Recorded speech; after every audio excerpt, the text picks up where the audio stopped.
बोलिए सच्चे दरबार की, बोलिए शेरा वाली मैया की। हमारे चैनल को अवश्य सब्सक्राइब करें और नए अपडेट्स सबसे पहले पाने के लिए इस बेल बटन को दबाना न भूलें। जय माता की दोस्तों मित्रों, आज मैं आपको बाबा खरदुनी कलवे पवन का इतिहास कथा बताने जा रहा हूँ, जो मुझको किसी एक पुराने बुजुर्ग भगत ने बताई है। अब वह तो परमात्मा ही जानता है कि यह कथा सत्य है या झूठ है, लेकिन जो उन्होंने मुझको सुनाई वो एक सत्य कथा पर आधारित रूप में सुनाई है। तो भक्तों, एक समय की बात है कि उज्जैन नगरी में राजा विक्रमादित्य के ऊपर एक कामरूप कामाख्या देश की एक जादूगरनी मोहित हो जाती है और वह राजा को अपने वश में करना चाहती है। तो राजा पर महादेव की इतनी बड़ी कृपा थी कि वह राजा उसके वश में नहीं होता और उसकी बातों में नहीं आता। तो इसमें क्रोधित होकर वह जादूगरनी राजा के साले को यानी राजा की पत्नी के भाई को उठा कर ले जाती है। वह उसकी एक आंख फोड़ करके उसे कामरूप में कामाख्या प्रदेश में ले जा कर के एक जगह ऐसी जगह छुपा देती है जहाँ पर एक शिव भक्त बहुत ही तकड़ा जादूगर एक जिन दानव रहता था। उसके कहीं आसपास में पीछे की साइड में कहीं ले जा कर के उसको इसके राजा के साले को छुपा देती है। तब राजा को बहुत जांच पड़ताल करने पर पता लगता है कि वह जादूगरनी ने उनके साले को कहाँ पर छुपा रखा है। तो राजा अपनी घरवाली के वश में आकर उसको वचन दे देता है कि मैं उसको जैसे भी हो मैं अपने साथ लेकर के आऊँगा। तो इसके पश्चात राजा उज्जैन नगरी से चल देता है और कामरूप में पहुंच जाता है। तो कामरूप में जहां पर राजा जा रहा था तो बीच रास्ते में बाबा नांगे महाराज श्री रामदास नांगे ने अपना डेरा लगाया हुआ था। तो राजा को जाते हुए देख करके बाबा नांगे महाराज पहचान लेते हैं कि यह राजा किस लिए जा रहा है और जिस जगह जा रहा है वहाँ से यह जिंदा वापस नहीं आएगा, क्योंकि वह राक्षस वह दानव जब भी कोई उसके क्षेत्र में जाता था तो उसको मार करके खा लेता था।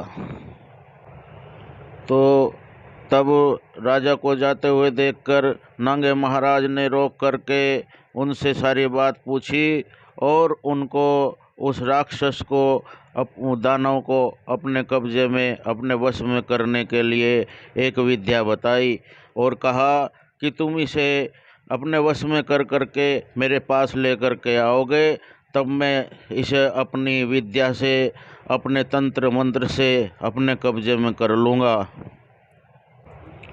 तो राजा वहाँ जा कर के उस दानव के पास पहुँच जाता है और उसको अपनी बातों में उलझा करके अपने वचनों में ले करके वह अपने साले को साथ ले करके नांगे बाबा महाराज के पास पहुँच जाते हैं। तब इस दानव को नांगे महाराज अपने पास बुलवा करके इसे अपनी विद्याओं में अपने वश में कर करके तो इसे अपने वचनों में ले करके इसके सिर में 3 कील ठोक देते हैं तथा इसको 12 साल का बच्चा बना करके अपनी एक डिबिया में बंद करके रख लेते हैं। तथा वह राजा अपने देश को चला जाता है। फिर उसके कुछ सालों बाद नांगे बाबा भ्रमण करते करते तो जिला मेरठ के आसपास जो है गांव खरदुनी में पहुंच जाते हैं और वहां पर अपना डेरा लगा लेते हैं, धूना लगा लेते हैं। तो वहां पर अपनी पूजा पाठ करने लग जाते हैं। तो उस गांव के एक भगत थे, रखवा नाम के भगत, वह रखवा नाम का भगत नांगे बाबा की 12 साल तक पूरी तपस्या करता है, वह सेवा करता है, नांगे बाबा का हर कार्य करता है, साफ सफाई का कार्य करता है। तो 12 साल बाद नांगे बाबा खुश होकर रखवा गुरु से कहते हैं कि बच्चा, तूने मेरी बहुत सेवा की है, अब तू जो मेरे से कुछ चाहे जो है कुछ मांग सकता है। तो रखवा गुरु कहता है कि हे गुरु महाराज, आपका दिया तो मेरे पास सब कुछ है, बाकी मैं फिर भी आपको कल बताऊंगा। तो रात को वह डिबिया में बंद हुआ दानव जो है रखवा गुरु को दर्शन दे करके कहता है कि नांगे बाबा से तू मुझे मांग ले, मैं तेरा हर कार्य पूर्ण करूंगा। तब रखवा गुरु सुबह ही नांगे बाबा के पास जाते हैं। तो नांगे बाबा फिर रखवा गुरु से कहते हैं कि मांग बच्चा, तूने मुझसे कहा था कि मैं कल बताऊंगा, तेरी तपस्या से मैं खुश हूँ, तू जो चाहेगा मैं दूंगा। तो रखवा गुरु कहते हैं कि हे महाराज, वैसे तो आपका दिया सब कुछ है, लेकिन अगर आप कुछ देना ही चाहते हैं तो मुझे आप अपनी जटाओं में जो आपने एक डिबिया बंद कर रखी है वह डिबिया मुझे दे दीजिए।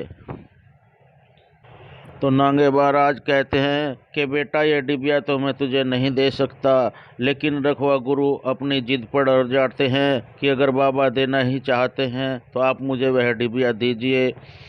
तो नांगे महाराज कहते हैं कि बेटा, कल सुबह आना तो मैं ये डिबिया तुझे दे दूंगा। तो उधर रात्रि में ही नांगे महाराज अपने धुने से प्रस्थान करने से पहले वह डिबिया धुने पर रख करके और धुना अपना छोड़ करके उस जगह से प्रस्थान कर जाते हैं। तो जब सुबह ही रखवा गुरु वहाँ धुने पर पहुँचते हैं तो धुना खाली देख करके हैरान हो जाते हैं। तो तभी रखवा गुरु की नज़र धुने के पास उस डिबिया पर पड़ती है, तो वह डिबिया रखवा गुरु महाराज उठा लेते हैं। अब इससे आगे का भाग मैं आपको दूसरी वीडियो में बताऊंगा। बोल साचे दरबार की जय।